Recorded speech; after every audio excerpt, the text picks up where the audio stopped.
ನಮಸ್ಕಾರ ಸ್ನೇಹಿತರೆ, story world ಅನ್ನೋ ಚಾನೆಲ್ಗೆ ಸ್ವಾಗತ. ಶ್ರೀಕೃಷ್ಣ ಅವರು ಕಾಡಿಗೆ ಹೋದಾಗ ಏನಾಯ್ತು ಎಂದು ಈ ಕಥೆಯಲ್ಲಿ ತಿಳಿಯೋಣ. ಶ್ರೀಕೃಷ್ಣ ಮತ್ತು ಅವರು ಸ್ನೇಹಿತರು ಎಲ್ಲರೂ ಕೂಡಿ ಕಾಡಿಗೆ ಹೋಗಿದ್ದರು. ಪ್ರಾಂತ ಕಾಲ ಮುಗೀತು. ಗೋಪಾಲಕರು ಬೆಳಗಿನಿಂದ ಏನನ್ನು ತಿನ್ನದಿದ್ದರಿಂದ ಅವರಿಗೆ ಹಸಿವಾಯಿತು.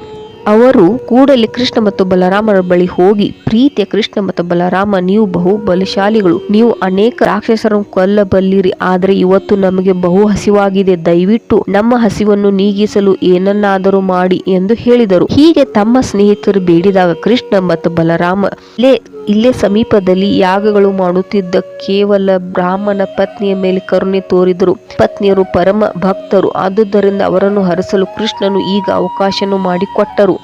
ಸ್ನೇಹಿತರೆ, ಹತ್ತಿರವಿರುವ ಬ್ರಾಹ್ಮಣರ ಮನೆಗೆ ಹೋಗಿ ಈಗ ಯಜ್ಞವನ್ನು ಮಾಡುತ್ತಿದ್ದಾರೆ, ಏಕೆಂದರೆ ಅವರಿಗೆ ಸ್ವರ್ಗಲೋಕಕ್ಕೆ ಹೋಗುವ ಬಯಕೆ. ನೀವೆಲ್ಲರೂ ದಯವಿಟ್ಟು ಅಲ್ಲಿಗೆ ಹೋಗಿ ಎಂದು ಹೇಳಿದರು. ನನ್ನ ಹೆಸರಿನಲ್ಲಿ ಮತ್ತು ಬಲರಾಮನ ಹೆಸರಿನಲ್ಲಿ ಒಂದಿಷ್ಟು ಆಹಾರವನ್ನು ಬೇಕೆಂದು ಕೇಳಿ, ನಿಮಗೆ ಬೇಕಾದಷ್ಟು ಆಹಾರವನ್ನು ಅವರು ಕೊಡುತ್ತಾರೆ ಎಂದು ಕೃಷ್ಣವರು ಹೇಳಿದರು.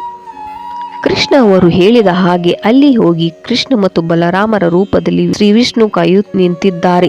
ನಿಮ್ಮಲ್ಲಿರುವ ಆಹಾರವನ್ನು ನೀವು ಕೂಡಲೇ ಕೊಡಬೇಕು ಎಂದು ಬಾಲಗೋಪಾಲಕರು ಬ್ರಾಹ್ಮಣರಿಗೆ ಹೇಳಿದರು. ಅಲ್ಲಿ ಬ್ರಾಹ್ಮಣರು ಯಜ್ಞ ಧಾರ್ಮಿಕ ವಿಧಿಗಳಲ್ಲಿ ತೊಡಗಿದ್ದರು ಮತ್ತು ಬಾಲಗೋಪಾಲಕರು ಹೇಳಿದ್ದಕ್ಕೆ ಅವರು ಲಕ್ಷ್ಯವನ್ನು ಕೊಡದೆ ಮತ್ತು ಹುಡುಗರನ್ನು ಮಾತನಾಡಲು ನಿರಾಕರಿಸಿದರು. ಬ್ರಾಹ್ಮಣರು ತಮ್ಮೊಡನೆ ಮಾತನಾಡುವುದಿಲ್ಲ ಎಂಬುದು ಕಂಡು ಹುಡುಗರಿಗೆ ಬಹಳ ನಿರಾಸೆಯಾಯಿತು. ಅವರು ಕೃಷ್ಣ ಮತ್ತು ಬಲರಾಮರ ಬಳಿ ಹಿಂತಿರುಗಿ ನಡೆದ ಘಟನೆಯೆಲ್ಲ ಹೇಳಿದರು. ಅವರು ಹೇಳಿದ್ದನ್ನು ಕೇಳಿ ದೇವೋತ್ತಮ ಪರಮ ಪುರುಷ ಮುಗುಳ್ನಗೆ ನಗಲು ಪ್ರಾರಂಭಿಸಿದನು. ಬ್ರಾಹ್ಮಣನು ನಿರಾಕರಿಸಿದಿಂದ ಅವರು ನಿರಾಸೆ ಪಡಬಾರದು ಎಂದು ಹೇಳಿದರು. ಮತ್ತೆ ಹೋಗುವಂತೆ ಶ್ರೀಕೃಷ್ಣ ಬಾಲಕರಿಗೆ ಹೇಳಿದರು. ಈ ಹೊತ್ತಿಗೆ ಬ್ರಾಹ್ಮಣರ ಪತ್ನಿಯರು ಯಜ್ಞ ಕಾರ್ಯದಲ್ಲಿ ನಿರತರಾಗಿದ್ದರು. ಅವರು ಶ್ರೀಕೃಷ್ಣ ಅವರ ಪರಮ ಖಂಡಿತವಾಗಿಯೂ ನಿಮಗೆ ಬೇಕಾದಷ್ಟು ಆಹಾರವನ್ನು ಅವರು ಕೊಡುತ್ತಾರೆ ಎಂದು ಹೇಳಿದರು. ಕೃಷ್ಣನ ಅಪ್ಪನೆಯಂತೆ ಹುಡುಗರು ಕೂಡಲೇ ಬ್ರಾಹ್ಮಣರ ಪತ್ನಿಯರ ಬಳಿ ಹೋದರು. ಪತ್ನಿಯರು ಮನೆಯೊಳಗೆ ಕುಳಿತಿದ್ದನ್ನು ಕಂಡರು. ಅವರು ಒಡವೆಗಳಿಂದ ಬಹು ಸುಂದರವಾಗಿ ಅಲಂಕಾರ ಮಾಡಿಕೊಂಡಿದ್ದರು. ಅವರಿಗೆ ಗೌರವಪೂರ್ವಕ ನಮಸ್ಕಾರ ಮಾಡಿ, ಹುಡುಗರು, ಪ್ರೀತಿಯ ತಾಯಂದಿರೇ, ನಮ್ಮ ನಮ್ರ ನಮಸ್ಕಾರವನ್ನು ದಯವಿಟ್ಟು ಸ್ವೀಕರಿಸಿ ಮತ್ತು ನಮ್ಮ ಮಾತುಗಳನ್ನು ಕೇಳಿರಿ. ಕೃಷ್ಣ ಮತ್ತು ಬಲರಾಮರು ಇಲ್ಲಿ ಹತ್ತಿರದಲ್ಲಿದ್ದಾರೆ. ಅವರು ಆದೇಶದಂತೆ ಇಲ್ಲಿಗೆ ಬಂದಿದ್ದೇವೆ ಎಂದು ನಿಮಗೆ ತಿಳಿಸಬೇಕು. ನಮ್ಮೆಲ್ಲರಿಗೂ ಬಹಳ ಹಸಿವಾಗ ಒಂದಿಷ್ಟು ಆಹಾರಕ್ಕಾಗಿ ನಿಮ್ಮ ಬಳಿ ಬಂದಿದ್ದೇವೆ. ದಯವಿಟ್ಟು ನಮಗೆ ತಿನ್ನಲು ಏನಾದರೂ ಕೊಡಿ ಎಂದು ಹೇಳಿದರು. ಈ ಮಾತನ್ನು ಕೇಳಿದ ಬ್ರಾಹ್ಮಣ ಪತ್ನಿಯರಿಗೆ ಆಶ್ಚರ್ಯವಾಯಿತು. ಅವರು ಅವರನ್ನು ಕಾಣಲು ಕಾತುರಾದರು. ಕೃಷ್ಣನನ್ನು ಕುರಿತು ಸದಾ ಧ್ಯಾನವನ್ನು ಮಾಡುವುದರಿಂದ ಅವರು ಅತ್ಯಂತ ಶ್ರೇಷ್ಠ ಯೋಗ ಜ್ಞಾನವನ್ನು ಮಾಡುತ್ತಿದ್ದರು. ಪತ್ನಿಯರಲ್ಲಿ ಬೇರೆ ಬೇರೆ ಮಡಿಕೆಗಳಲ್ಲಿ ಸೊಗಸಾದ ಆಹಾರವನ್ನು ತುಂಬುವುದರಲ್ಲಿ ನಿರತರಾದರು. ಯಜ್ಞವನ್ನು ನಡೆಸಿದ್ದರಿಂದ ಬಗೆ ಬಗೆಯ ಆಹಾರವೆಲ್ಲ ಮಾಡಿದ್ದರು. ಕೃಷ್ಣನ ಬಳಿ ಹೋಗಲು ಹಬ್ಬದೂಟವನ್ನು ಸಂಗ್ರಹಿಸಿ ಬಾಲಕರು ಸಿದ್ಧರಾದರು. ಕಾಲದಿಂದ ಬ್ರಾಹ್ಮಣ ಪತ್ನಿಯರು ಕೃಷ್ಣನನ್ನು ನೋಡುವ ಆಸೆ. ಅವರು ಮನೆಯಿಂದ ಹೊರಡಲಿದ್ದಾಗ ಅವರ ಗಂಡಂದಿರು, ತಂದೆಯರು, ಮಕ್ಕಳು ಮತ್ತು ಬಂಧುಗಳು ಅವರನ್ನು ಹೋಗಬಾರದೆಂದು ಹೇಳಿದರು. ಆದರೆ ಪತ್ನಿಯರು ಅವರ ಮಾತನ್ನು ಕೇಳಿಲ್ಲ. ಭಕ್ತನಿಗೆ ಕೃಷ್ಣನ ಆಕರ್ಷಣೆ ಕರೆ ಬಂದಾಗ ಅವರು ಯಾವುದೇ ಬಾಂಧವ್ಯಗಳಿಗೆ ಲಕ್ಷ್ಯ ಮಾಡುವುದಿಲ್ಲ.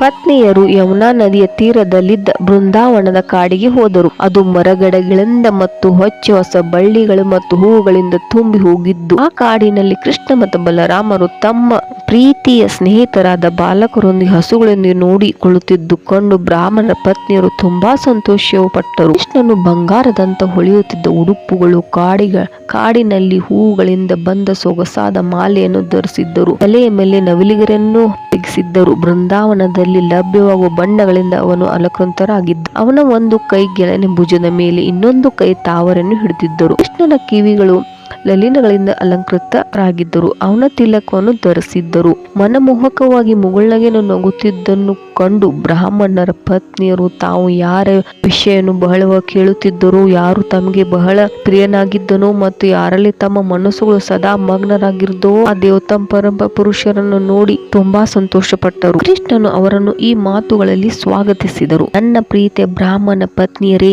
ನೀವೆಲ್ಲ ಭಾಗ್ಯಶಾಲಿಗಳು. ನಿಮಗೆ ಇಲ್ಲಿ ಸ್ವಾಗತ.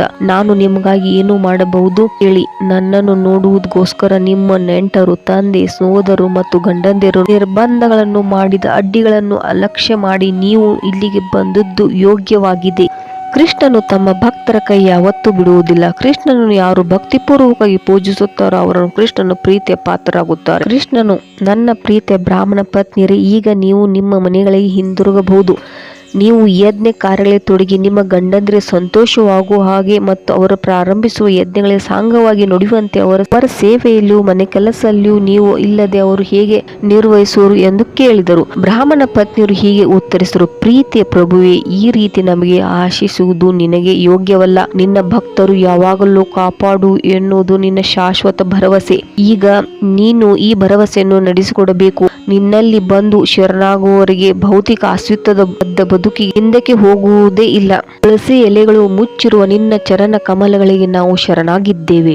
ನಮ್ಮ ನೆಂಟರು ಸ್ನೇಹಿತರು ಎನ್ನಿಸಿಕೊಂಡರ ಬಳಿಗೆ ಸಮಾಜಕ್ಕೆ ಹಿಂತಿರುಗುವ ಬಯಕೆ ನಮಗಿಲ್ಲ. ನಾವು ಮನೆಗೆ ಹಿಂತಿರುಗಿ ಮಾಡುವುದೇನು? ನಮ್ಮ ಗಂಡಂದಿರು, ಸೋದರರು, ತಂದೆಯರು, ಮಕ್ಕಳು, ತಾಯಂದಿರು ಮತ್ತು ಸ್ನೇಹಿತರು ನಮ್ಮನ್ನು ಮತ್ತೆ ನೋಡಲು ನಿರೀಕ್ಷೆಯನ್ನು ಇಟ್ಟುಕೊಂಡಿರುವುದಿಲ್ಲ, ಏಕೆಂದರೆ ಆಗಲೇ ಅವರನ್ನೆಲ್ಲ ತೊರೆದು ಬಂದಿದ್ದೇವೆ. ಆದುದರಿಂದ ಹಿಂತಿರುಗಲು ನಮಗೆ ಆಶ್ರಯವಿಲ್ಲ.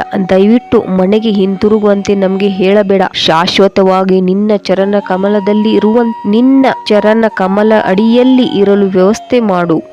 ದೇವತಂಪರಂ ಪುರುಷನು ಹೀಗೆ ಉತ್ತರ ಕೊಟ್ಟನು, ನನ್ನ ಪ್ರೀತಿಯ ಬ್ರಾಹ್ಮಣ ಪತ್ನಿಯರೇ, ನೀವು ಹಿಂದಿರುಗಿದಾಗ ನಿಮ್ಮ ಗಂಡಂದಿರು ನಿಮ್ಮನ್ನು ಅಲಕ್ಷಿಸುವುದಿಲ್ಲ. ನಿಮ್ಮ ಸೋದರರು, ಮಕ್ಕಳು, ತಂದೆಯರು ನಿಮ್ಮನ್ನು ಸ್ವೀಕರಿಸಲು ನಿರಾಕರಿಸುವುದಿಲ್ಲ. ನೀವು ನನ್ನ ಪರಿಶುದ್ಧ ಭಕ್ತರಾದ್ದರಿಂದ ನಿಮ್ಮ ನೆಂಟರು ಮಾತ್ರವಲ್ಲ, ಒಟ್ಟಿನಲ್ಲಿ ಜನರು ಮತ್ತು ದೇವತೆಗಳು ನಿಮ್ಮ ವಿಷಯದಲ್ಲಿ ಸಮಾಧಾನವಾಗಿರುತ್ತಾರೆ. ಪರಮಾತ್ಮನಾಗಿ ಕೃಷ್ಣನು ಎಲ್ಲರ ಹೃದಯದಲ್ಲಿ ನೆಲೆಸಿರುತ್ತಾನೆ. ಆದ್ದರಿಂದ ಯಾರಾದರೂ ಪ್ರಭು ಕೃಷ್ಣನ ಪರಿಶುದ್ಧ ಭಕ್ತರಾದರೆ ಕೂಡಲೇ ಆತನು ಎಲ್ಲರಿಗೆ ಸಂತೋಷನ ಉಂಟು ಮಾಡುತ್ತಾನೆ. ಕೃಷ್ಣ ಪರಿಶುದ್ಧ ಭಕ್ತನು ಯಾರಿಗೂ ವಿರೋಧವಾಗುವುದಿಲ್ಲ. ವಿವೇಚನೆವಿರುವವನು ಪರಿಶುದ್ಧ ಭಕ್ತನು ಶತ್ರುವನಾಗುವುದು ಸಾಧ್ಯವಿಲ್ಲ. ಮುಂದುವರಿದ ಕೃಷ್ಣನು, ನನ್ನಲ್ಲಿರುವ ಅಲೌಕಿಕ ಪ್ರೇಮವು ದೇಹ ಸಂಪರ್ಕವನ್ನು ಅವಲಂಬಿಸುವುದಿಲ್ಲ.